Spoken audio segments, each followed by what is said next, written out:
On n'accepte pas un handicap, on fait avec. Parce qu'un handicap, déjà, à la base, c'est inacceptable. Ce sont des accidents de vie, ce sont des maladies invalidantes, ce sont des ruptures, etc., qui fait qu'à un moment, la vie bascule aussi dans la situation de handicap.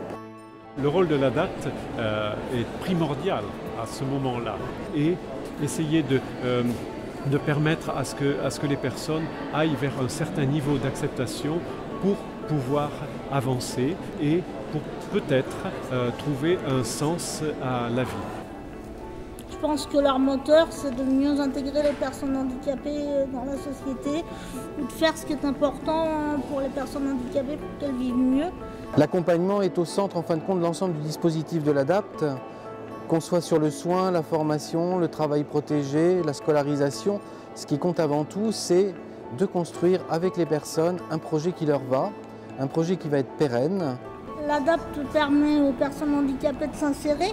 Donc quand on est inséré au milieu des autres, le handicap, on le sent moins.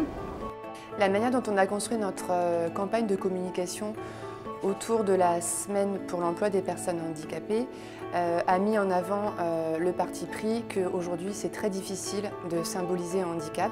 On sait que le handicap revêt plusieurs formes, plusieurs couleurs et donc on a décidé de ne pas montrer le handicap. L'intérêt de ce système, c'est qu'il n'y ait pas de barrière, qu'il n'y ait pas de personnes handicapées d'un côté et qu'une personne dite valide de l'autre, qu'on soit tous ensemble dans le partage d'expériences.